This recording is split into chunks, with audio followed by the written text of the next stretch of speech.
അത് ശരിയാവുന്നതിന് മുമ്പ് രണ്ടു വാക്ക് പറയാതിരിക്കാൻ പറ്റില്ല. അതിന് മേഡം പറഞ്ഞു പത്മരാജൻ നടനായിരുന്നതെന്ന്. അല്ലേ? അതായത് സംശയിച്ചു പോയി, തെറ്റിദ്ധരിച്ചു പോയി. എന്നാൽ പത്മരാജൻ ആദ്യമായിട്ട് സിനിമാ രംഗത്തെത്തുന്നത് നടനായിട്ട് തന്നെയാണ്. കൃത്യം ഇന്ന് 56 വർഷം പൂർത്തിയാകുന്നു. 1969 ആഗസ്റ്റ് 22-നാണ് പി ഭാസ്കരൻ സംവിധാനം ചെയ്ത കള്ളിച്ചെല്ലമ്മ എന്ന സിനിമ റിലീസാവുന്നത്. കള്ളിച്ചെല്ലമ്മ, അതിൽ ഒരു ഗസ്റ്റ് റോളിൽ പത്മരാജൻ പ്രത്യക്ഷപ്പെട്ടിട്ടുണ്ട്. അത് പലർക്കും അറിയാത്തൊരു കാര്യമാണ്. അദ്ദേഹം കഥാകൃത്താകുന്നതിന് മുമ്പ്, സംവിധായകനാകുന്നതിന് മുമ്പ് ഒരു സിനിമയിൽ ഒരു അതിഥി താരമായിട്ട് പ്രത്യക്ഷപ്പെട്ടിട്ടുണ്ട്. അതുകൊണ്ട് മേഡം പറഞ്ഞൊരു തെറ്റില്ല, നടനായിരുന്നു. ആദ്യമായിട്ട് അദ്ദേഹം ക്യാമറയ്ക്ക് മുന്നിലെത്തുന്നത് കള്ളിച്ചെല്ലമ്മ എന്ന ചിത്രത്തിലൂടെ തന്നെയാണ്. അപ്പോൾ പത്മരാജൻ എന്ന മലയാള സിനിമയുടെ ഗന്ധർവനെ കുറിച്ചാണ് ഇന്നത്തെ നമ്മളുടെ അനുസ്മരണം, സ്മൃതി, സംവാദം, ചലച്ചിത്ര ഗാനങ്ങളെക്കുറിച്ചുള്ള ചലച്ചിത്ര ഗാനങ്ങളിലൂടെയുള്ള ഒരു ചെറിയ യാത്ര. സാംസ്കാരിക നഗരമായ തൃശ്ശൂരിന് ഒരിക്കലും മറക്കാൻ പറ്റാത്ത ഒരു വ്യക്തിത്വമാണ് ശ്രീ പത്മരാജൻ്റേത്. അദ്ദേഹത്തിൻ്റെ സാഹിത്യ ജീവിതവും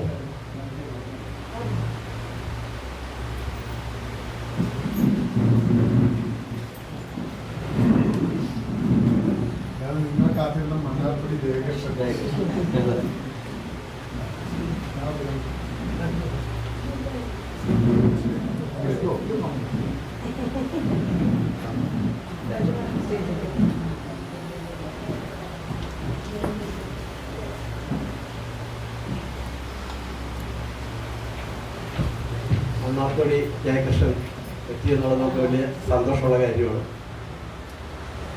അപ്പോൾ നമ്മൾ പറഞ്ഞു വന്ന് തൃശ്ശൂരിൻ്റെ ഒരു ചരിത്രം, തൃശ്ശൂരിൻ്റെ ഒപ്പം സഞ്ചരിച്ച വ്യക്തി തന്നെയാണ് നമ്മുടെ എക്കാലത്തെയും പ്രിയപ്പെട്ട പത്മരാജൻ. 1965 തൃശ്ശൂർ ആകാശവാണിയിൽ അനൗൺസറായി എത്തിക്കൊണ്ടാണ് പത്മരാജൻ്റെ ഔദ്യോഗിക ജീവിതം ആരംഭിക്കുന്നത്. അതുകൊണ്ട് അദ്ദേഹം എഴുത്തുകാരനായിട്ടില്ല, അനൗൺസർ മാത്രമായിരുന്നു. എഴുത്തുകാരൻ എന്ന നിലയിൽ ആദ്യമായി അദ്ദേഹം ശ്രദ്ധിക്കപ്പെടുന്നത് കുങ്കുമം വാരിക കൊല്ലത്തുനിന്ന് പ്രസിദ്ധീകരിക്കുന്ന അന്ന് മാതൃഭൂമിക്ക് ഒരു ചെറിയ വെല്ലുവിളി ഉയർത്തിക്കൊണ്ട് മലയാള സാഹിത്യ രംഗത്ത് പ്രത്യക്ഷപ്പെട്ട കൊല്ലത്തെ കൃഷ്ണസ്വാമി റെഡ്ഡിയാർ നടത്തിയിരുന്ന കുങ്കുമം വാരിക. ആ കുങ്കുമം വാരിക ഒരു പ്രത്യേകത ഉണ്ടായിരുന്നു. മലയാള സാഹിത്യത്തിലെ പ്രതിഭാധനന്മാരായ വ്യക്തികളെ, നോവലിസ്റ്റുകളെ, എഴുത്തുകാരെ കണ്ടെത്തുക എന്ന ഉദ്ദേശത്തോടു കൂടി കുങ്കുമം അവാർഡ് എന്നൊരു അവാർഡ് ഏർപ്പാട് ചെയ്തു കൃഷ്ണസ്വാമി റെഡ്ഡിയാർ. ആദ്യത്തെ അവാർഡ് കിട്ടുന്നത് പി വത്സരയുടെ നെല്ല് എന്ന കൃതിക്കാണ്. അതെൻ്റെ ഓർമ്മയാണ്, ഒരു 50-60 വർഷം മുമ്പുള്ള സംഭവമാണ്.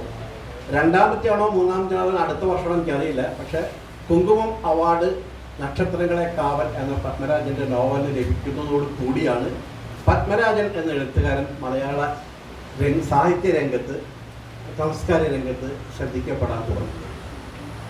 ആ നക്ഷത്രങ്ങളെ കാവൽ എന്ന നോവൽ, അതിൻ്റെ പേര് തന്നെ ഒരു പ്രത്യേകതയാണ്. കാരണം അങ്ങനൊരു പേര് അതൊരിക്കലും ഒരു നോവലിൽ ആരും ഇട്ടതായിട്ട് കണ്ടിട്ടില്ല. ഒരു കാവ്യാത്മകമായ ഒരു പേര്.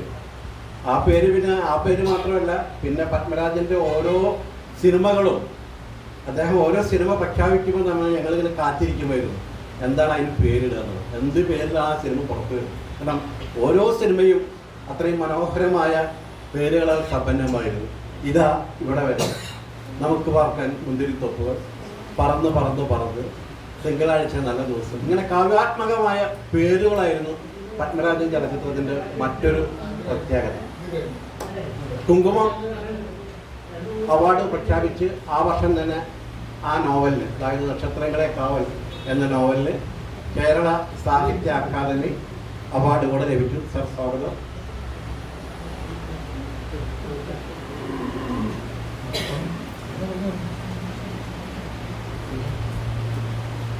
അതോടുകൂടി പത്മരാജൻ എന്ന പേര് സാഹിത്യ രംഗത്ത് ഒരു പെട്ടെന്ന് ഉദിച്ചുയർന്നൊരു നക്ഷത്രം പോലെ. അതായത് കുങ്കുമ അവാർഡ് കിട്ടുന്നു, അതോടൊപ്പം തന്നെ ആ വർഷത്തെ കേരള സാഹിത്യ അക്കാദമി അവാർഡ് കൂടെ ലഭിക്കുന്നു. ഈ സിനിമ ഒരു 2-3 വർഷം കഴിഞ്ഞപ്പോൾ KS സേതുമാധവൻ ചലച്ചിത്രമാക്കിയിരുന്നു. സോമനും ജയഭാരതിയും ശോഭയും അഭിനയിച്ച നല്ല അക്കാലത്ത് വളരെ ജനപ്രീതി നേടിയ പ്രേക്ഷകർ വളരെ ഇഷ്ടപ്പെട്ട ഒരു സിനിമയായിരുന്നു നക്ഷത്രങ്ങളെ കാവൽ. അതിനുശേഷം 1975 അദ്ദേഹം ഭരതനും പത്മരാജനും ചേർന്ന് അദ്ദേഹത്തിൻ്റെ ആദ്യ തിരക്കഥ എഴുതുന്ന ചിത്രമായ പ്രയാണം പുറത്തിറങ്ങി. പത്മരാജൻ്റെ തിരക്കഥ, ഭരതൻ്റെ സംവിധാനം. നടീനടന്മാരായിട്ട് പ്രധാനപ്പെട്ട നമ്മുടെ ലക്ഷ്മി മോഹൻ, ഈ അടുത്ത കാലത്ത് വൃദ്ധസദനത്തിലെത്തിയവരുടെ വാർത്താ മാധ്യമങ്ങളെല്ലാം നിറഞ്ഞിരുന്ന മോഹൻ ശർമ്മ മോഹനായിരുന്നു നായകൻ, ലക്ഷ്മിയായിരുന്നു നായിക. കൊട്ടാരക്കര ഒരു പ്രധാനപ്പെട്ട വേഷത്തിൽ, സത്യം പറഞ്ഞു കഴിഞ്ഞാൽ കൊട്ടാരക്കര തന്നെയായിരുന്നു നല്ലൊരു കഥാപാത്രം. അപ്പോൾ കൊട്ടാരക്കരയുടെ ഭാര്യയായിട്ട് അഭിനയിച്ചായിരുന്നു ലക്ഷ്മി. ആ സിനിമ ആദ്യത്തെ തിരക്കഥ തന്നെ തമിഴിലേക്ക് റീമേക്ക് ചെയ്യപ്പെടുന്നു, സാവിത്രി അത്. ആ സിനിമ തമിഴ്നാട്ടിൽ വളരെ വലിയ ഉണർവ് സൃഷ്ടിച്ചു. ബ്രാഹ്മണ സമൂഹത്തിനെതിരെയായിട്ടുള്ള ഒരു സിനിമയായിട്ട് അന്ന് ഈ സിനിമയ്ക്കെതിരായിട്ട് ബ്രാഹ്മണ സമൂഹം തമിഴ്നാട്ടിൽ തെരുവിലിറങ്ങി വളരെ പ്രതിഷേധം രേഖപ്പെടുത്തുകയും അവസാനം ഗവൺമെൻറ്റിന് അന്നത്തെ തമിഴ്നാട് ഗവർണറിന് വലിയൊരു നിവേദനം കൊടുത്ത് വലിയ വാർത്താ പ്രാധാന്യം നേടിയ സിനിമയായിരുന്നു സാവിത്രി എന്ന് വെച്ചിട്ട് നമ്മുടെ മലയാളത്തിൽ പ്രയാണം. അതിനുശേഷമാണ് 1978 തോന്നുന്നു, അത് 76 ഈ അദ്ദേഹത്തിൻ്റെ മറ്റൊരു നോവൽ സർപ്പം എന്ന പേരിൽ കേരള ശബ്ദം വാരികയാണ് പ്രസിദ്ധീകരിച്ചത്. അത് കുങ്കുമ അവാർഡ് കിട്ടി, അദ്ദേഹം വളരെ പ്രശസ്തനായി. അതോടുകൂടി മറ്റുള്ള പല കുങ്കുമ പ്രസിദ്ധീകരണത്തിൻ്റെ മറ്റൊരു സഹോദര പ്രസിദ്ധീകരണമായിരുന്നു കേരള ശബ്ദം വാരിക. കേരള ശബ്ദം വാരികയുടെ അന്നത്തെ എഡിറ്റർ KVS ഇളയതായിരുന്നു എന്നാണ് എൻ്റെ ചെറിയൊരു ഓർമ്മ. അപ്പോൾ അദ്ദേഹമാണ് പത്മരാജനോട് വീണ്ടും പറഞ്ഞത് കേരള ശബ്ദത്തിന് വേണ്ടി ഒരു നോവൽ എഴുതി തരാം. ആ നോവലായിരുന്നു സർപ്പം കേരള ശബ്ദത്തിൽ പ്രസിദ്ധീകരിച്ചു. അതും വായനക്കാരെ വളരെയധികം ആകർഷിച്ചു. ആ സർപ്പം എന്ന നോവലാണ് പിന്നീട് രതിനിർവേദം എന്ന പേര് ഭരതനും പത്മരാജനും കൂടെ തൊട്ടടുത്ത വർഷം ചലച്ചിത്രം. അപ്പം അതിലൊരു മനോഹരമായ ഗാനമാണ് നമ്മളിപ്പോൾ കാലം കുഞ്ഞുമനസ്സിൽ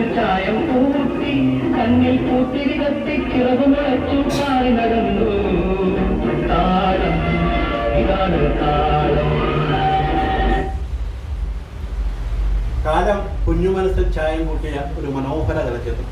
ഒരിക്കലും മറക്കാൻ പറ്റാത്ത ഓരോ പുരുഷൻ്റെയും കൗമാരം ഒപ്പിയെടുത്ത ചലച്ചിത്രമായിരുന്നു രതിനിർവേദം. വളരെയധികം വിവാദം സൃഷ്ടിച്ചു. മാത്രമല്ല അക്കാലത്ത് ചെറുപ്പക്കാരുടെ ഒരു ഹരമായി മാറിയ സിനിമയായിരുന്നു ഈ രതിനിർവേദം എന്ന് പറയാതിരിക്കാൻ പറ്റില്ല. ജയഭാരതിയുടെ ഉജ്ജ്വലമായ അഭിനയം, പപ്പുവായിട്ട് കൃഷ്ണേന്ദ്ര പാറനാട്ടം, ഈ മനോഹരമായ കാവാലം നാരായണ പണിക്കരും ദേവരാജനും ഒരുക്കിയ സംഗീതം, മനോഹരമായ ഗാനങ്ങൾ കൊണ്ടും അതുപോലെ ചിത്രീകരണം കൊണ്ടും ആ കാലഘട്ടത്തിൽ കോരിത്തെരിപ്പിച്ച സിനിമയായിരുന്നു രതിനിർവേദം. പിന്നീട് ഈ ചിത്രം വീണ്ടും ഒരു 45 വർഷങ്ങൾക്ക് ശേഷം അടുത്ത കാലത്ത് വീണ്ടും റീമേക്കായിട്ട് വന്നിരുന്നു. പക്ഷേ ആ പഴയ ചിത്രത്തിൻ്റെ ഭംഗിയൊന്നും ഈ സിനിമയ്ക്ക് കിട്ടിയില്ല. പിന്നെ പത്മരാജൻ്റെ ചിത്രത്തിലെ ഗാനങ്ങളെക്കുറിച്ച് പറയുകയാണെങ്കിൽ അദ്ദേഹം തിരക്കഥ എഴുതി ഏതാണ്ട് ഒരു 10-18 സിനിമകൾ തിരക്കഥ എഴുതിയിരുന്നു. ആദ്യം ഞാൻ പറഞ്ഞ പോലെ തന്നെ ആദ്യം എഴുതിയത് പ്രയാണമായിരുന്നു. അതിനുശേഷം ഇതാ ഇവിടെ വരെ, പിന്നെ ശാലിനി എൻ്റെ കൂട്ടുകാരി പത്മരാജൻ്റെ തിരക്കഥയാണ് പലർക്കും അറിയുന്നത്. മോഹൻ സംവിധാനം ചെയ്ത് അതിലാണ് നമ്മുടെ തുമ്പ് കെട്ടിയിട്ട ചുരുൾമുടി എന്നുള്ള വളരെ പ്രസിദ്ധമായ MD രാജൻ, നമ്മുടെ പ്രിയപ്പെട്ട MDR വന്നില്ലല്ലേ, ഹിമശൈല സൈകത ഭൂമിയിൽ നിന്നൊരു പ്രവാഹം തുടങ്ങിയ നമ്മുടെ പ്രിയപ്പെട്ട MDR എഴുതിയ ഗാനം. MDR കൂടെ ആ ഒറ്റ ചിത്രത്തോടു കൂടിയാണ് മലയാളത്തിൽ അദ്ദേഹം ഗാനരചയിതാവായിട്ടുള്ള ഒരു വലിയ അംഗീകാരം നേടുന്നത്. അതിനു മുമ്പ് ഒരു മോചനം എന്ന സിനിമയ്ക്ക് വേണ്ടി അദ്ദേഹം പാട്ട് എഴുതിയിരുന്നെങ്കിലും ശാലിനി എന്ന കൂട്ടുകാരി എന്ന പത്മരാജൻ്റെ സിനിമയിലൂടെയാണ് MD രാജേന്ദ്രൻ എന്ന മലയാളത്തിൻ്റെ പ്രിയപ്പെട്ട കവി മലയാള ചലച്ചിത്രത്തെക്കുറിച്ച് വളരെ ശക്തനാണ്. ആ കാര്യം നമുക്കിവിടെ കുറച്ച് കേൾക്കാം. അതിനുശേഷം രണ്ടാമത് ഇറങ്ങി തിരക്കഥ എഴുതിയ ചിത്രം ഒരിടത്തൊരു ഫയൽവാനായി. നമുക്ക് ആദ്യ സിനിമ തന്നെ ശ്രദ്ധിച്ചു കഴിഞ്ഞാൽ നമുക്ക് മനസ്സിലാവും. ഒരിടത്തൊരു ഫയൽവാൻ അദ്ദേഹത്തിൻ്റെ സിനിമ ഉണ്ടോ, തിരക്കഥയല്ല. തിരക്കഥ അതിന് മുമ്പ് എഴുതിയിട്ടുള്ളത്, ഞാൻ പറഞ്ഞതിൽ സ്വല്പം തെറ്റിപ്പോയി, തകര അദ്ദേഹത്തിൻ്റെ തിരക്കഥയാണ്. തകരയും ഭരതനും പത്മരാജനും ഭരതനും കൂടെ ഒരുക്കിയ തകര. ഇതെല്ലാം കഴിഞ്ഞ ശേഷം 1975 പെരുവഴി അമ്പലം എന്നൊരു സിനിമ പത്മരാജൻ സ്വന്തം സംവിധാനം ചെയ്തത്. 75 ശേഷം 74 വർഷം കഴിഞ്ഞതിന് ശേഷമാണ് 79 ഒരു ചലച്ചിത്രം പത്മരാജൻ സ്വന്തമായി സംവിധാനം ചെയ്തുകൊണ്ട് ഇറങ്ങുന്നത്.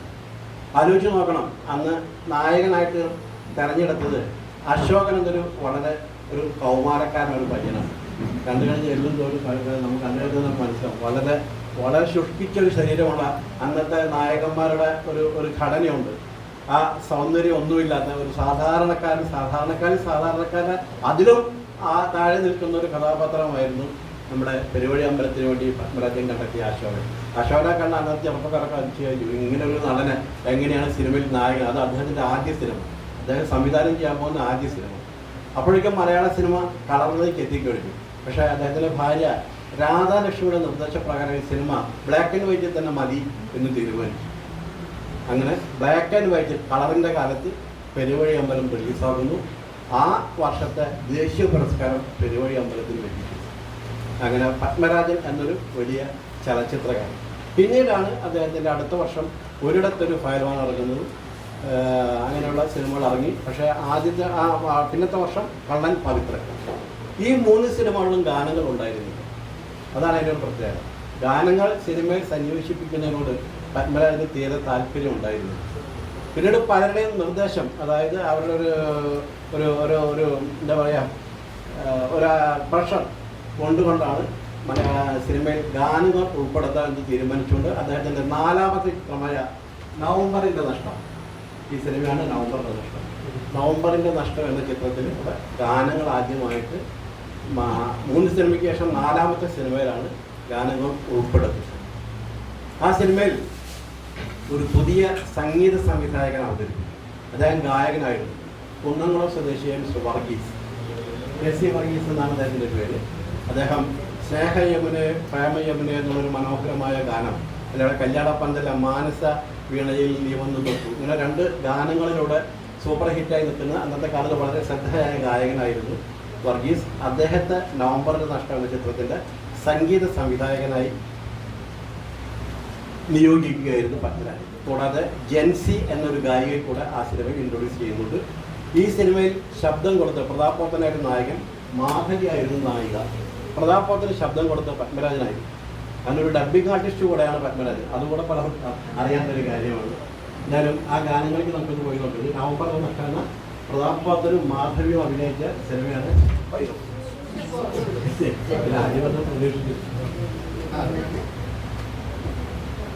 പിന്നീടാണ് പത്മരാജൻ്റെ ഏറ്റവും സൂപ്പർ ഹിറ്റ് സിനിമ എന്ന് പറയുന്ന കൂടെവിടെ റിലീസാവുന്നത്. കൂടെവിടെ എന്ന സിനിമയുടെ കഥ അദ്ദേഹത്തിൻ്റെതായിരുന്നില്ല. തമിഴ് എഴുത്തുകാരിയായിരുന്ന വാസന്തി അവരുടെ ഇല്ലിക്കാടുകൾ പൂത്തപ്പോൾ എന്ന മാതൃഭൂമി വാരികയിൽ വന്ന ഒരു നോവലായിരുന്നു. അതായിരുന്നു ഇല്ലിക്കാടുകൾ പൂത്തപ്പോൾ എന്ന നോവൽ വായിച്ചപ്പോൾ അദ്ദേഹത്തിന് വളരെ വളരെ ആവേശം തോന്നി ഈ നോവൽ ചലച്ചിത്രമാക്കുന്നത്. അങ്ങനെ എടുത്ത ഒരു ചിത്രമായിരുന്നു. സാധാരണ നായക കഥാപാത്രത്തിൽ നിന്ന് വളരെ വ്യത്യസ്തമാണ്. നമുക്കറിയാം മമ്മൂട്ടി എന്ന കഥാപാത്രം, ഇന്നത്തെ മിലിറ്ററി പട്ടാളക്കാരൻ അഭിനയിക്കുന്ന മമ്മൂട്ടി വളരെ വ്യത്യസ്തമായൊരു അന്നത്തെ നായക സങ്കല്പങ്ങൾ മുഴുവൻ ഉടച്ചു വാർക്കുന്ന ഒരു കഥാപാത്രമായിട്ടാണ് മമ്മൂട്ടി ആ സിനിമ പ്രത്യക്ഷപ്പെട്ടത്. സുഹാസിനി എന്ന അക്കാലത്ത് തമിഴ് നടിയുടെ ആദ്യ ചിത്രമായിരുന്നു. റഹ്മാൻ എന്ന നടനെ കണ്ടെത്തിയത് അശോകനെ പോലെ തന്നെ റഹ്മാനെ കണ്ടെത്തിയതും പത്മരാജൻ തന്നെയാണ്. റഹ്മാൻ്റെ ആദ്യ ചിത്രമായിരുന്നു. ഇതിലെ മനോഹരമായ വായുമി കുറിപ്പെഴുതി ജോൺസൺ സംഗീതം പറഞ്ഞ് S. ജാനകി പാടിയ ഗാനം എക്കാലത്തെയും ജാനകിയുടെ മികച്ച 10 ഗാനങ്ങളിൽ ഒന്നാണെന്ന് പറയാതിരിക്കാൻ വയ്യ. അപ്പം ആ ഗാനത്തിൻ്റെ 2 വരി നമുക്കൊന്ന് കേട്ട് നോക്കാം.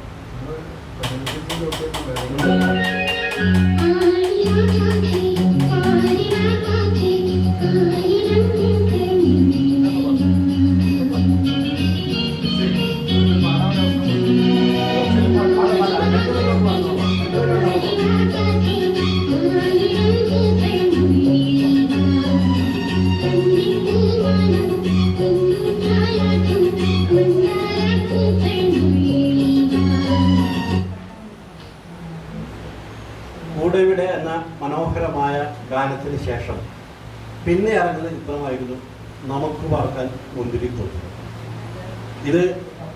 ഇതും പത്മരാജൻ്റെ കഥയായിരുന്നില്ല. കലാകൗമുദി വാരികയിൽ KK സുധാകരൻ എഴുത്തുകാരൻ എഴുതിയ നമുക്ക് ഗ്രാമങ്ങളിൽ പോയൊരു അപ്പാർട്ടം എന്ന ഒരു നോവലറ്റായിരുന്നു.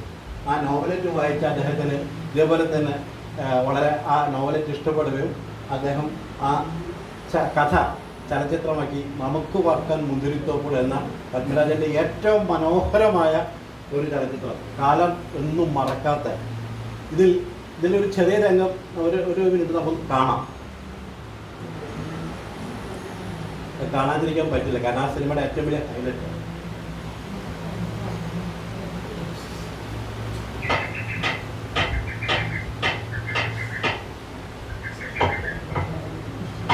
ഇന്ത്യൻ സിനിമയിൽ കണ്ട ഏറ്റവും മനോഹരമായ പ്രണയരംഗത്ത് ഞാൻ വിശേഷിപ്പിച്ചു. ആശാരിപ്പണി അറിയാലോ, കയ്യിൽ അടിപൊളിയുണ്ട.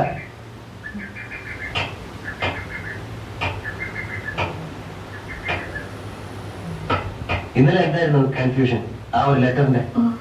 ഒന്നുമില്ലെന്നല്ല, എന്തോ ഉണ്ട്. എന്തായിരുന്നു ലെറ്റർ? ഡാഡി വന്നതിന് ശേഷം അതിനെപ്പറ്റി സംസാരം കേട്ടില്ല. ഒന്നുമില്ല. സോഫിയ ഏത് ക്ലാസ് വരെ പഠിച്ചു? 10 വരെ. 10 വരെ പഠിച്ചുള്ളൂ? അതെന്ത് പറ്റി, തോറ്റുപോയോ? ഇല്ല, ക്ലാസ്സും ഉണ്ടായിരുന്നു. പിന്നെ പഠിച്ചില്ല, പഠിപ്പിച്ചില്ല. പക്ഷെ എലിസബത്തിനെ പഠിപ്പിക്കുന്നുണ്ടല്ലോ. സോഫിയക്ക് എപ്പോഴും എന്തെങ്കിലും പണിയല്ലേ? എന്റെ സ്വഭാവം ഏതാണ്ട് ഇത് തന്നെ, വെറുതെ ഇരിക്കാൻ വലിയ പ്രയാസമാണ്. റീതാമാവ് പറയാറുണ്ട്. ഓ, അപ്പൊ സോഫിയ അടുത്തുണ്ടോ മോനെ പറ്റിയുള്ള മാത്രം? മമ്മ പറയുന്നേ പാതിയെ നേരുള്ളൂ, ബാക്കി മുഴുവൻ തോണേ.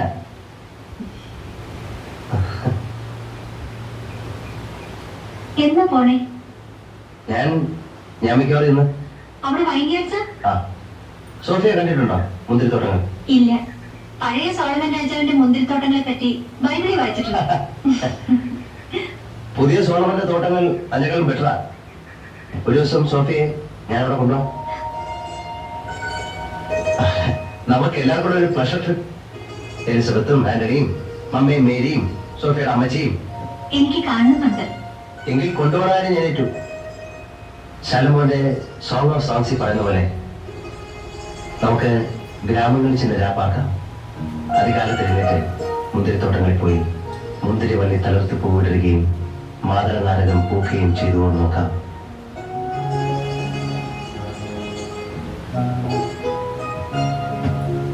അതിന്റെ അടുത്ത ലൈൻ എന്താണെന്ന് അറിയാം? അല്ലേ വേണ്ട പറയൂ.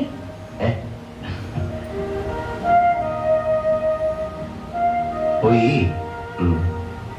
ബൈബിൾ എടുത്ത് വെച്ച് നോക്ക്.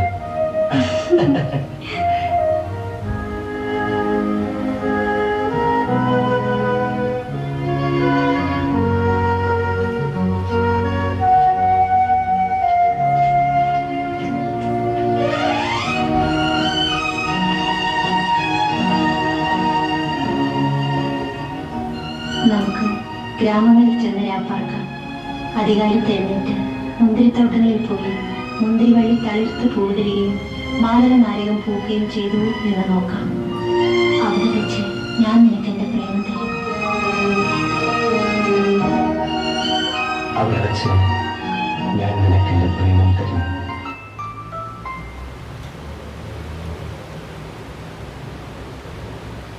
അവിടെ വെച്ച് ഞാൻ നിനക്കെൻ്റെ പ്രേമം തരും.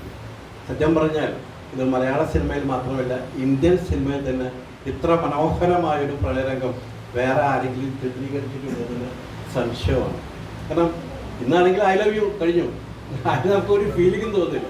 എത്ര സുന്ദരമായിട്ടാണ് ഈ രംഗം പത്മരാജൻ ആവിഷ്കരിച്ച് നോക്കിയാൽ അറിഞ്ഞാൽ നമ്മൾ ആസ്വദിക്കുമ്പോൾ തന്നെ നമ്മുടെ മനസ്സിലേക്ക് ഒരു കാലഘട്ടത്തിൻ്റെ ഒരു സ്മൃതികൾ അങ്ങ് പറന്നു പോവുകയാണ്. അപ്പോൾ അത്ര മനോഹരമായിട്ട് ചിത്രീകരിച്ച ഈ സിനിമ, ആ ചിത്രത്തിൻ്റെ ഒരു ഇതിവൃത്തം തന്നെ നേരത്തെ മാഡം പറയേണ്ടായിരുന്നു. അതായത് ഇന്ത്യൻ സിനിമയിൽ അങ്ങനത്തെ ഒരു പ്രമേയം, അതായത് സ്ത്രീയുടെ ചാരിത്രത്തിൻ്റെ വില എന്താണെന്ന് അതിൻ്റെ ഒരു ഭാവാത്മകമായ ഒരു ആവിഷ്കാരം തന്നെയായിരുന്നു നമുക്ക് വർക്ക് മുന്നിരുന്നപ്പോൾ അതിലത്തെ മനോഹരമായ ഒരു ജോൺസൺ തന്നെ സംഗീതം പറഞ്ഞ നമ്മുടെ തൃശ്ശൂരിൻ്റെ അഭിമാനമായ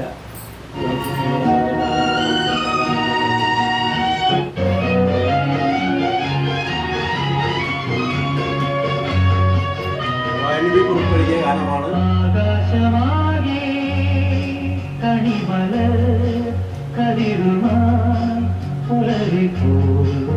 രണ്ടുപേരും ഓർമ്മപ്പെടുത്താനാണ് ആളുകൾ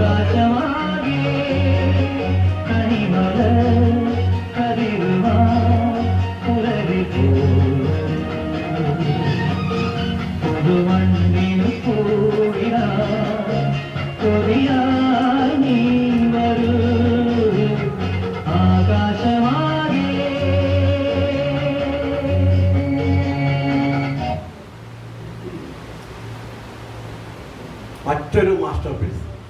ഇനി നമ്മൾ പോകുന്നത് സാക്ഷാൽ നമ്മുടെ പ്രിയപ്പെട്ട തൂവാനത്തുമ്പികളിലേക്കാണ്. ഇപ്പോൾ സാറിപ്പോലെ ഇവിടെ മണ്ണാർപ്പൂടി ജയകൃഷ്ണൻ അത് യഥാർത്ഥ കഥാപാത്രത്തോടെ വന്നിരിക്കുമ്പോൾ ഞാൻ ആ സിനിമയെക്കുറിച്ച് എന്ത് പറയാനാണ്, എനിക്കെന്നെ വാക്കുകൾ കിട്ടുന്നില്ല. പറയുന്നില്ല. അപ്പം ഞാൻ പ്രത്യേകിച്ചൊന്നും പറയുന്നില്ല.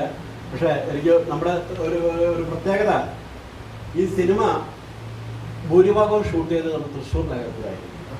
ഓർക്കുന്നുണ്ട്, പലരും ഓർക്കുന്നുണ്ടെന്നറിയില്ല. വാടാനപ്പള്ളി ബീച്ചിൽ വെച്ചിട്ടായിരുന്നു പ്രധാനപ്പെട്ട ഒരു ഗാനമുണ്ടല്ലോ, അതായത് ഈ ചിത്രത്തിലെ മേഘം പൂത്തു തുടങ്ങി എന്നുള്ള ഗാനം ചിത്രീകരിച്ചത് വാടാനപ്പള്ളി ബീച്ചിലായിരുന്നു. അതേപോലെ തന്നെ ശ്രീകുമാരൻ തമ്പി എഴുതി നമ്മുടെ പെരുമ്പാവൂർ ജി രവീന്ദ്രൻ സംഗീതം പറഞ്ഞ ഒന്നാം രാഗം പാടി എന്ന മനോഹരമായ ഗാനം. അപ്പം അതിൽ പറയുന്നൊരു വരിയുണ്ട് ശ്രീകുമാരൻ തമ്പി, അതായത് വടക്കനാഥൻ്റെ പ്രദക്ഷിണ വഴികൾ.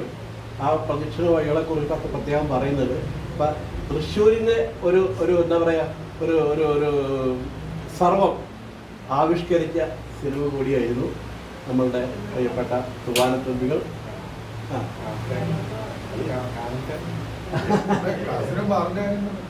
കാസിനോ ബാറ് കുറെ ആഗ്രഹമുണ്ട്. തൃശ്ശൂരിന്റെ മൊത്തം തൃശ്ശൂരിന്റെ പീച്ചി ഡാം ഉണ്ടായിരുന്നു, വാടാനപ്പള്ളി ബീച്ച് ഉണ്ടായിരുന്നു, കാസിനോ ബാർ ഉണ്ടായിരുന്നു. പിന്നെ ഞാൻ അറിയാത്ത കുറെ സ്ഥലങ്ങളുണ്ട്. ഇതിന് മൊത്തം ഇനി പലർക്കും അറിയാമായിരിക്കും അല്ലേ, കേരളവർമ്മ കോളേജ് പറയാൻ പറഞ്ഞു. കേരളവർമ്മ കോളേജ് ഇങ്ങനെ തൃശ്ശൂരിന്റെ ഒരു ഹൃദയസ്പന്ദനം ഒപ്പിയെടുത്ത സിനിമയായിരുന്നു നമുക്ക് തൂവാനത്തുമ്പികൾ.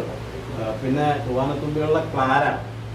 ഈ കഥ ഉദകപ്പോള എന്ന പേരിൽ മലയാള നാട് വാരിക. മലയാള നാട് വാരിക എന്ന് പറഞ്ഞാൽ കുങ്കുമത്തിൻ്റെ കഥ പറഞ്ഞ പോലെ കുങ്കുമത്തിൻ്റെ ഒരു വെല്ലുവിളിയായിട്ട് നമ്മുടെ കൊല്ലത്തുള്ള SK നായരുടെ പത്രാധിപത്യത്തിൽ പുറത്തു വന്നൊരു വാരികയായിരുന്നു.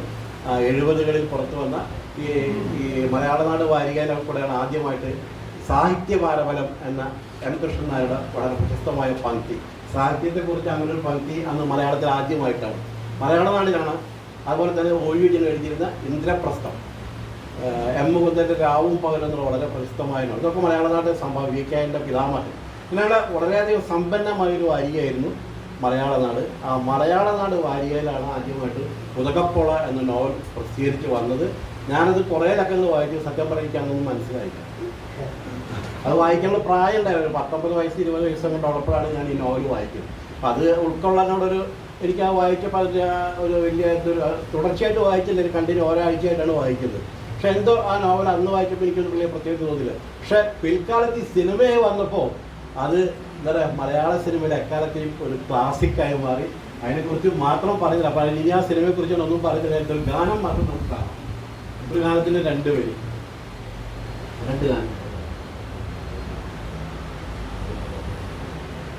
തുമ്പയുടെ കുറിച്ചുള്ള വളരെ വാടാനപ്പള്ളി ബീച്ചാണ്.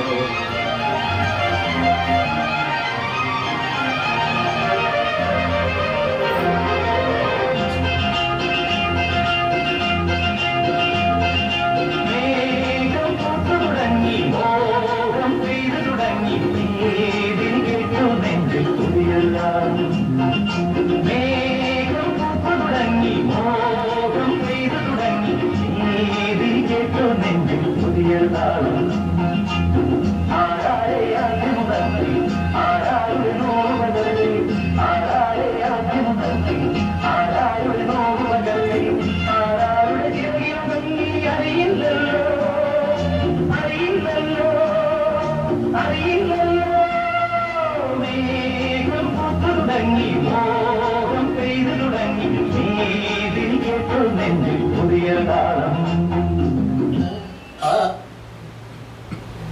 സുമലത എന്ന നടിയെ അതിന് മുമ്പ് കുറേ സിനിമകൾ അഭിനയിച്ചിട്ടുണ്ട്, അതിന് ശേഷം അഭിനയിച്ചിട്ടുണ്ട്. പക്ഷേ ഇത്രമാത്രം കേരളം നെഞ്ചിലെത്തിയ സുമലതയുടെ ഒരു കഥാപാത്രം വേറെയില്ല. ക്ലാര എത്ര വർഷമായി? 40 വർഷത്തോളം ഉണ്ടായി ഈ സിനിമ റിലീസായിട്ട്. ഇന്നും സോഷ്യൽ മീഡിയയിൽ കൂടിയാണ് ക്ലാര ഏറ്റവും കൂടുതൽ ആഘോഷിക്കപ്പെട്ടിട്ടുള്ളത്, അല്ലേ? ഓരോ ചെറുപ്പക്കാരൻ്റെയും മോഹമായിരുന്നു, കാമുകിയായിരുന്നു ക്ലാര.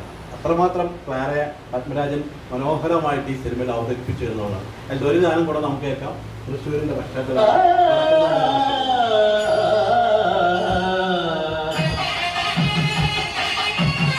പെരുമ്പാവൂർ ജി രവീന്ദ്രനാഥിന്റെ സംഗീതം. ഞാൻ വളരെ കുറച്ച് ചിത്രങ്ങൾ മലയാളത്തിൽ ചെയ്തിട്ടുണ്ട്. ശ്രീകുമാരൻ നമ്പ്യാരാണ് പാട്ടുകൾ എഴുതിയത്.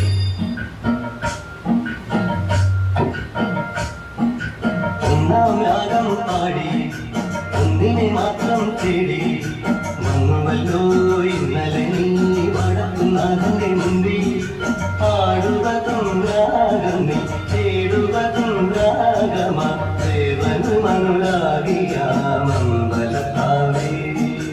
ഒന്നാം രാഗം പാടി ഒന്നിനെ മാത്രം തേടി വന്നുവല്ലോ ഇന്നലെ നീ വടക്കുന്നാഥന്റെ മുമ്പിൽ പാടുവതും രാഗം തേടുവതും രാഗമാ ദേവനു മനുരാഗിയാമമ്പലത്താവേ. മോഹൻലാൽ എന്ന നടൻ ആദ്യമായിട്ട് തൃശ്ശൂർ ഭാഷ സംസാരിക്കുന്ന ഒരു കഥാപാത്രം കൂടിയായിരുന്നു മണ്ണാറത്തുടി ജയകൃഷ്ണൻ. അപ്പോൾ നമുക്ക് പലർക്കും അതിൽ ആ സിനിമ ആയിട്ട് സംശയമുണ്ട്. ക്ലാരയാണോ അതോ രാധ ആയിട്ട് അഭിനയിച്ച പാർവതിയാണോ, ആരാണ് കൂടുതൽ സുന്ദരിയെന്ന്? എന്തായാലും ക്ലാര തന്നെയായിരുന്നാണ് എനിക്ക് പറയാനുള്ളത്, അല്ലേ? ക്ലാരയെ പോലെ നമ്മൾ ആകർഷിച്ച കഥാപാത്രങ്ങളില്ല. ഇത് നടന്ന ഒരു കഥയായിരുന്നു. പത്മരാജന്റെ കഥാപാത്രങ്ങൾ നമുക്ക് ആലോചിച്ചിട്ട് അറിയാം. പത്മരാജൻ കണ്ടെടുക്കുന്ന കഥാപാത്രങ്ങളും കഥകളെല്ലാം എല്ലാം ജീവിതഗന്ധിയായിട്ടുള്ളത്. അതുകൊണ്ടാണ് അദ്ദേഹത്തിൻ്റെ ഓരോ സിനിമയും 36 സിനിമകൾക്കാണ് തിരക്കഥ എഴുതിയിട്ടുള്ളത്, 18 സിനിമകൾ സംവിധാനം ചെയ്തു. ഒരു സിനിമ പോലും നമുക്ക് മറ്റൊരു സിനിമയായിട്ട് സാദൃശ്യമുണ്ടെന്നുള്ളതാണ്. പണ്ടത്തെ സംവിധായകർ നോക്കിയിട്ടുണ്ട്. ഇപ്പോൾ ശശികുമാരുടെ സിനിമ നമുക്കറിയാം, കഥാപാത്രം ആ വരുന്ന നസീറാണ് താണി വെച്ചിട്ട് വരുന്നത്. സിനിമയുടെ തിരിച്ചറിയാം, പക്ഷെ നമുക്കറിയാം നസീറാണ്. അതേപോലെ പക്ഷേ പത്മരാജൻ്റെ കഥാപാത്രങ്ങൾ നമുക്ക് ഒരിക്കലും ഊഹിക്കാൻ പറ്റില്ല. ആ കഥാപാത്രം എങ്ങനത്തെ, ആ കഥാപാത്രത്തിൻ്റെ മാനസികങ്ങൾ എന്താണ്, ആ കഥ എങ്ങനെയാണ് സഞ്ചരിക്കുന്നത്. കണ്ടു കഴിഞ്ഞതിന് ശേഷമായിരിക്കും നമ്മൾ പോലും ഊഹിക്കാത്തൊരു തരത്തിലേക്ക് കഥാപാത്രങ്ങൾ കൊണ്ടുപോകുന്ന ഒരു ഭയങ്കരമായ ഒരു പാത്ര സൃഷ്ടിയും അതേപോലെ തന്നെ മികവുമായിരുന്നു പത്മരാജൻ്റെ. അപ്പോൾ മൂന്നാം പക്കത്തിൽ മനോഹരമായ ഒരു ഗാനമുണ്ട്. വേണുഗോപാൽ എന്ന നമ്മുടെ പ്രിയപ്പെട്ട ഗായകനെ അടയാളപ്പെടുത്തിയ ആ ഗാനം കുറച്ചിന് 2 വരി കൂടെ നമുക്ക് കേൾക്കാം. ഇളയരാജയായിരുന്നു ഈ പാട്ടിൻ്റെ സംഗീത സംവിധാനം. തിലകൻ എന്ന കഥാപാത്രം ഗംഭീരമായ അഭിനയിച്ച സംഗീതമാണ്. ജയറാം എന്ന നടൻ അവർ തന്നെ വളരെ മനോഹരമായി അഭിനയിച്ചു.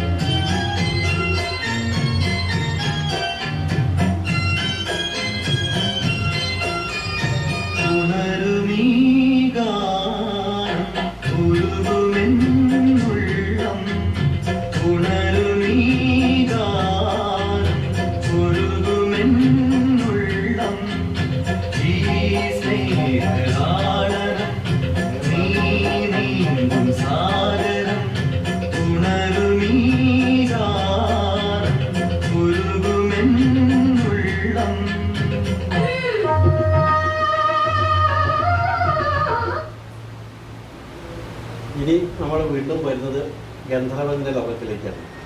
ഒരിക്കൽ മലയാള സിനിമയിൽ 2 ഗന്ധർവന്മാരാണുള്ളത്. ഒന്ന് ഗാനഗന്ധർവൻ യേശുദാസും, ഒന്ന് മലയാള സിനിമയുടെ എക്കാലത്തെയും മഹാനായ ചലച്ചിത്രകാരൻ ഗന്ധർവൻ. ഈ പാട്ട് നമുക്ക് ഓർമ്മയുണ്ട്, പാലപ്പൂവിൽ. ഒരു ചിത്രം കൂടെ കാണിച്ചുതരാം.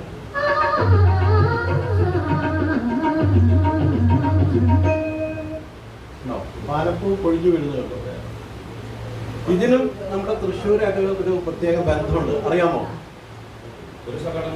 അതെ, പോലീസ് അക്കാദമി. നമ്മുടെ തൃശ്ശൂർ രാമവർമ്മപുരത്തുള്ള പോലീസ് അക്കാദമിയിലാണ് ഈ പാലമരമുള്ളത്.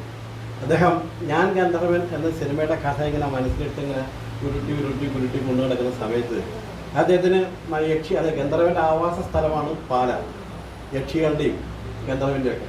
അപ്പോൾ ഒരു പാല മനോഹരമായിട്ട് അദ്ദേഹത്തിൻ്റെ സങ്കല്പത്തിനൊത്ത് വേണം. അദ്ദേഹം ജനിച്ചത് മുതുകാട്, അതായത് മുതുകുളം, അതായത് കാർത്തികപ്പള്ളി താലൂക്ക് ആലപ്പുഴ. അപ്പോൾ അവിടെ അന്വേഷിച്ചിട്ട് അദ്ദേഹത്തിന് അങ്ങനത്തെ ഒരു മനസ്സിൽ സങ്കല്പത്തിലുള്ള ഒരു പാലവരം കിട്ടിയില്ല.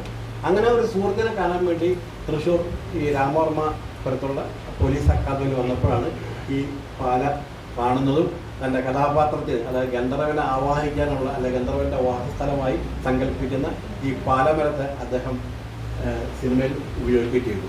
പക്ഷേ നിർഭാഗ്യവശാൽ ആ സമയത്ത് പാല പൂക്കുന്ന കാലമായിരുന്നു. അത് ആ പ്രശ്നം തീർത്തത് അദ്ദേഹത്തിൻ്റെ കലാസംവിധായകനാണ്. അദ്ദേഹം പേര് മറന്നുപോയി. അദ്ദേഹം തെർമോക്കോളിൽ പാലപ്പൂകൾ ഉണ്ടാക്കി കംപ്ലീറ്റ് ആയി സെറ്റ് ചെയ്തു. അങ്ങനെ ഒരു തെർമോക്കോൾ കൊണ്ട് ഒരു വസന്തം തന്നെ തീർത്തു. ആ വസന്തം നമുക്കിപ്പോൾ കാണാം. തീർത്തു മാറ്റി വരുമ്പോൾ തന്നെ പാലപ്പൂക്കൾ കൊഴിഞ്ഞു വരുന്നത് കാണാം. കേട്ടോ, തെർമോക്കോളാണ് കേട്ടോ, അതാർക്കും അറിയില്ല.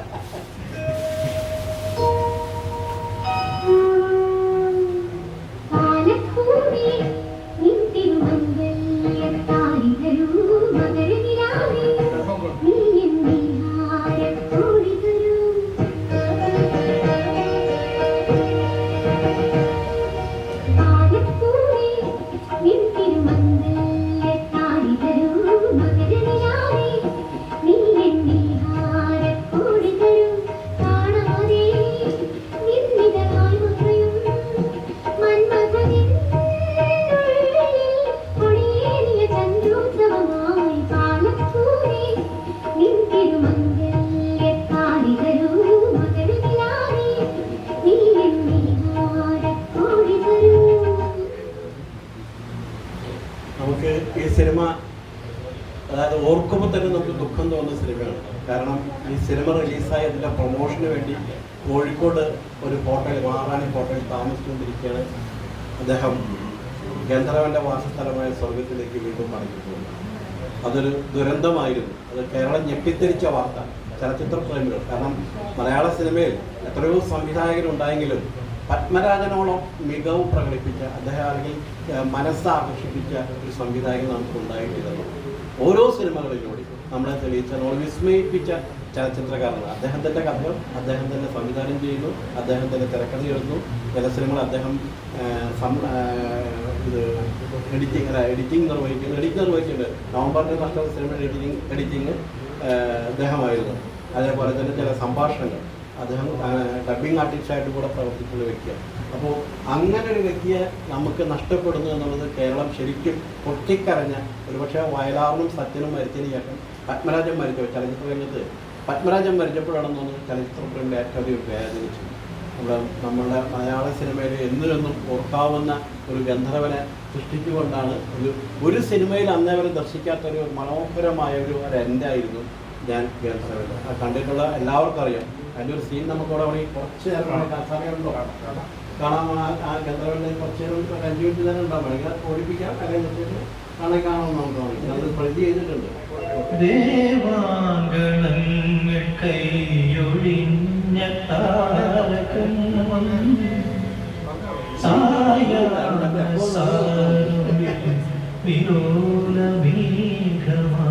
അറം പറ്റിയ പോലെ ആയിപ്പോയി. പത്മരാജനും ഈ പാട്ട് സംഗീതം ചെയ്ത ജോൺസണും രണ്ടുപേർക്കും ദേവാങ്കണങ്ങളിൽ ദേവാങ്കണങ്ങൾ കൈയൊഴിഞ്ഞ്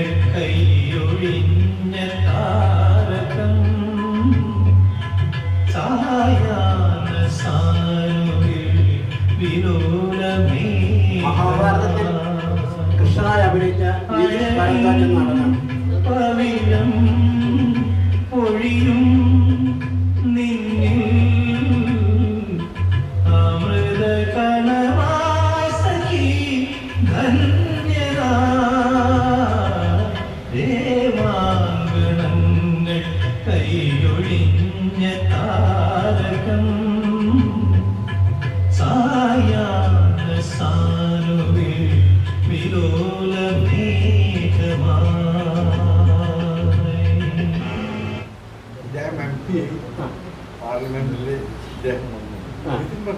അതായത് അതുണ്ടായിരുന്നു. ബി ആർ ചോപ്രയുടെ മഹാഭാരതത്തിൽ ഇദ്ദേഹമായിരുന്നു കൃഷ്ണനായിട്ട് അഭിനയിച്ചത്. അപ്പം അന്ന് പത്മരാജൻ മൊത്തം മലയാളത്തിൽ എല്ലാ നടന്മാരെയും നോക്കി ഗന്ധർവനായിട്ട് ആരായിരിക്കും ഏറ്റവും സ്യൂട്ടാവുക. അപ്പോൾ ഗന്ധർവനാകാൻ പറ്റിയ ഒരു മുഖശ്രീയും ഒരു ശരീരഭാഷയുള്ള ഒരു നടൻ അദ്ദേഹത്തിന് കിട്ടിയില്ല. അവസാനം കണ്ടെത്തിയ നടനാണ് ബി ആർ ചോപ്രയുടെ മഹാഭാരതത്തിൽ ചിത്രത്തിൽ അഭിനയിച്ച നിതീഷ് ഭാരദ്വാജ് എന്ന് പറയും. അത് വളരെ സ്യൂട്ടായിരുന്നു. എത്ര മനോഹരമായിരുന്നു ആ ഗന്ധർവ്വനെ. ആ ഗന്ധർവ്വനെ കാണുമ്പോൾ തന്നെ നമുക്ക് മനസ്സിലാക്കും അല്ലേ. അപ്പോൾ ആ ഗന്ധർവ്വൻ്റെ അവസാന നമ്മളെ വിസ്മയിപ്പിച്ച നമ്മുടെ മനസ്സിൽ എന്നും നൊമ്പരം ഉണർത്തുന്ന ഒരു രംഗമുണ്ട്. ആ രംഗം കൊണ്ട് നമുക്ക് ഒരു 5 മിനിറ്റ് ഉണ്ട് അത് കാണാം.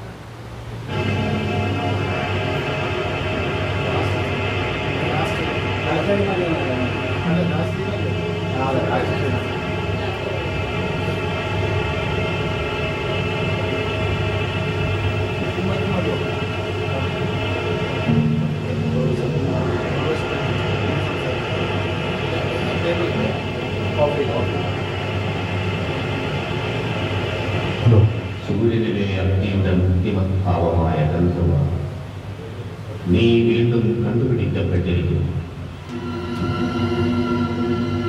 നിസ്സാരയായ ഭൂമിയുടെ സത്തയാകാനുള്ള അധമമോഹം ഉപേക്ഷിക്കാത്തതിന് നിനക്കുള്ള ശിക്ഷകളുടെ ആരംഭമായിരിക്കും. നിന്നെ ചൂഴ്ന്നു നിൽക്കുന്ന പുതിയ വിപത്തുകളെ പറ്റി നിനക്ക് മുന്നറിയിപ്പ് തരാൻ വേണ്ടിയെത്തി പിതാലത്തിനായ ഞാൻ, നിന്റെ പിതാവും മാതാവുമായ ബ്രഹ്മദേവന്റെ സാന്നിധ്യം ഞാൻ നിനക്ക് തെറ്റിയിട്ടില്ല മകനെ. വാശികൾക്കും പോലെ ഗന്ധർവന്റെ പാപങ്ങളുടെ പട്ടിക പെരുകിക്കൊണ്ടിരിക്കും. എന്ത് പാപങ്ങൾ? ചിന്താശേഷിയിൽ വിഷം വ്യാപിച്ചുകൊണ്ടിരിക്കുന്നതിനോട് കത്തിക്കാൻ മകനെ ഞാനാണ്. നീ നിന്റെ വരവിലേക്ക് സൂര്യസ്പർശമുള്ള പകലുകളിൽ ഇനി നീങ്ങിയ പകലുകൾ നിന്നെ നിന്ന് ചോദ്യങ്ങളായിരിക്കും. ചന്ദ്രസ്പർശമുള്ള രാത്രി നിനക്കിരിയാകുന്നത് ഇന്നത്തെ ഈ രാത്രി. ഇന്നത്തെ രാത്രിയുടെ 17-ാമത്തെ കാറ്റ് വീശാൻ തുടങ്ങുമ്പോൾ നീ ഈ ഭൂമിയിൽ നിന്ന് യാത്ര, ഒരിക്കലും തിരിച്ചു വരവില്ലാത്ത യാത്ര. ഒന്നിനും നിന്നെ തിരിച്ചു വിളിക്കാനാണ്. നീ സമ്മാനിച്ച രുദ്രാക്ഷം ഈ നിമിഷം മുതൽ അവളുടെ കഴുത്തിൽ ശക്തിഹീനമായ വെളുത്ത മണൽക്കട.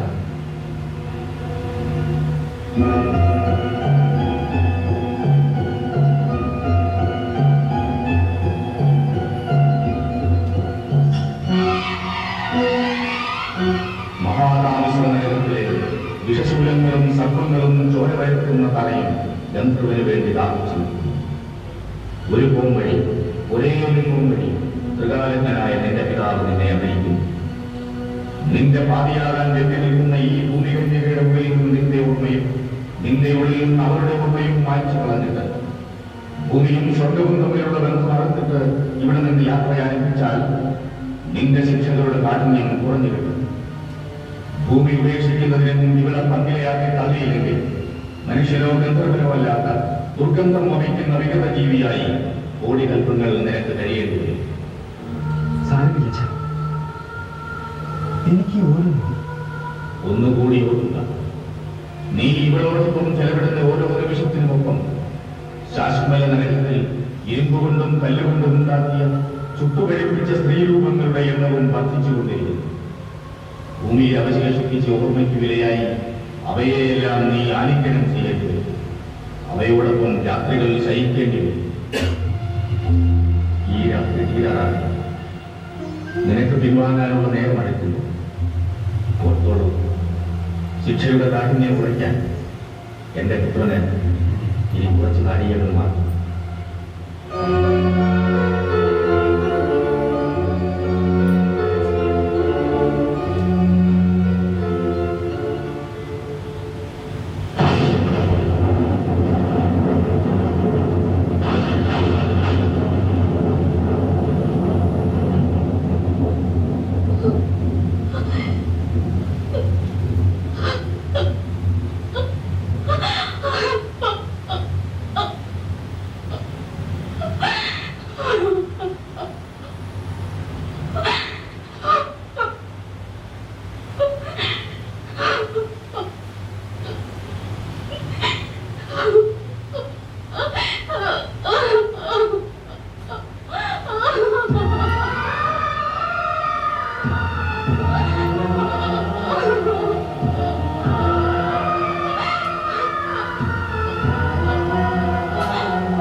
വേർപാട് എന്നായാലുണ്ട് എല്ലാവർക്കും. നമുക്കിപ്പോൾ ഇങ്ങനെ പറഞ്ഞിട്ട് പോകാൻ കഴിഞ്ഞു. അത് തന്നെ വലിയ സമാധാനം.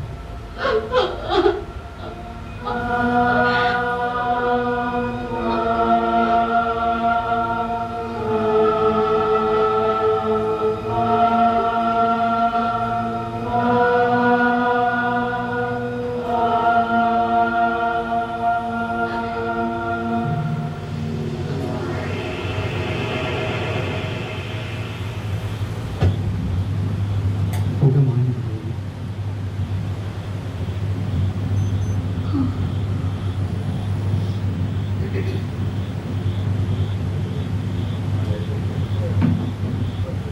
ഉരുകാൻ ഇനി എത്രയുണ്ട്? ഒരുപാടുണ്ട്. ഈ നിൽക്കുന്ന ഓരോ നിമിഷവും അവിടെ പഠിപ്പിച്ച സ്ത്രീ പെരുമകൾ ഉണ്ടായിക്കൊണ്ടിരിക്കുന്നു. അതാണ് ഉണ്ടാകട്ടെ. എൻ്റെ ഓർമ്മ എൻ്റെ ഒപ്പം ഉണ്ടെങ്കിൽ എനിക്ക് ഭയമില്ല. ഒഴുകുന്ന ഓരോ തീപെരുമയെയും ഞാൻ നീയാക്കി മാറ്റി. എനിക്ക് പൊന്നില്ല. പക്ഷേ എനിക്ക് പൊള്ളും. എന്റെ പകലുകളിൽ ശിക്ഷയുടെ ചാട്ടയടികൾ മുഴുകി കേട്ടുകൊണ്ടിരിക്കും. അത് കേൾക്കാൻ പാടില്ല. അങ്ങ് ശിക്ഷിക്കപ്പെടാൻ പാടില്ല. അതും നിസ്സാരയായി ഞാൻ കാരണം. പക്ഷേ എനിക്ക് അങ്ങനെയല്ല. ഈ ഓർമ്മ എനിക്കും വിലപ്പെട്ടതാണ്. ഇതിനപ്പുറത്ത് ഭൂമിയിൽ ഒരു പെണ്ണിന് ഒന്നും കിട്ടാനില്ല. ഇതുകൊണ്ട് മരിക്കാൻ ആഗ്രഹിക്കുന്നുള്ളതാണ് ഞാൻ. പക്ഷെ അതിന്റെ പേരിൽ അങ്ങ് ശിക്ഷിക്കപ്പെടാൻ പാടില്ല. അത് ഞാൻ സമ്മതിക്കില്ല. ഭൂമിയും സ്വർഗവും തമ്മിലുള്ള ബന്ധത്തിന്റെ ഈ കണ്ണി അറ്റുപോയിക്കോട്ടെ. പക്ഷെ സദാ തീയും പുകയും വമിക്കുന്ന ഒരു ഓർമ്മയായി എന്നിൽ അവശേഷിക്കാൻ ഞാൻ അനുവദിക്കില്ല. വേർപാടിന്റെ ഈ രാത്രി കഴിഞ്ഞ് ഞാൻ ഒറ്റക്കൊണ്ടിരുന്ന നാളത്തെ പുലരി എന്നെ വേട്ടയാടാൻ പോകുന്ന ഏറ്റവും വലിയ പീഡനം എന്റെ കന്യാത്വമാണെന്ന് ഞാൻ അറിയുന്നു. എനിക്കത് ആവശ്യമില്ല. നരകങ്ങളുടെയും ശിക്ഷകളുടെയും കാഠിന്യം കുറയുമെങ്കിൽ അടിമയും പരിചാരികയും ദാസിയും പേരുടെ ഓർമ്മയേറ്റ മനസ്സ് എനിക്ക് തരും.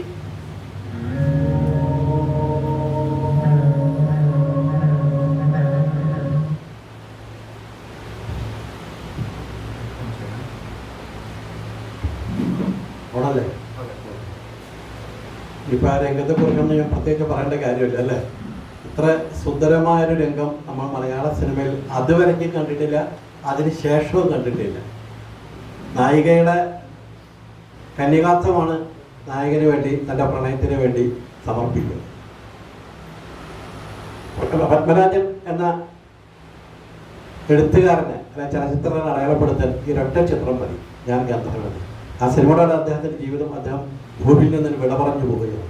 പക്ഷേ നമ്മുടെ മനസ്സിൽ മലയാള സിനിമ ഉള്ളിടത്തോളം കാലം ഒരു ഗന്ധർവനായി ജീവിക്കാനുള്ള അത്ര മനോഹരമായൊരു രംഗമൊരുക്കിക്കൊണ്ടാണ് നമ്മൾ വിട്ടുപിടിക്കുന്നത്. ഇനി അദ്ദേഹത്തിൻ്റെ ചിത്രങ്ങളിലെ ഗാനങ്ങളെ കുറിച്ച് വീണ്ടും പറയാനുണ്ട്. പക്ഷേ നമുക്ക് ഉണ്ണിമേനോൻ സാറപ്പോലുള്ളൊരു വിശിഷ്ട വ്യക്തിയും അവിടെ നമുക്ക് അതിഥിയായി വന്നിരിക്കുമ്പോൾ ആ വാക്കുകൾ കേൾക്കാം. സമയമുണ്ടെങ്കിൽ നമുക്ക് 6 മണിക്ക് ശേഷം 1-2 ഗാനങ്ങളെ കുറിച്ച് കേൾക്കാം. അല്ലെങ്കിൽ കുഴപ്പമൊന്നുമില്ല. ഓക്കെ, ഞാൻ ഇവിടെ വാങ്ങാണ് മലയാള സിനിമയുടെ അദ്ദേഹത്തിൻ്റെ കുറച്ച് സിനിമകളെ കൂടെ അടയാളപ്പെടുത്തിയിട്ടുണ്ട്. ഇതുകൊണ്ട് അയച്ചിട്ടില്ല എങ്കിലും അദ്ദേഹത്തിൻ്റെ വാക്കുകൾ കേൾക്കാൻ വേണ്ടി, അതുപോലെ പത്മരാജൻ്റെ കഥാപാത്രങ്ങളുടെ ഡെപ്ത് അറിയാൻ വേണ്ടി കാത്തിരിക്കുകയാണ്. നന്ദി, നമസ്കാരം.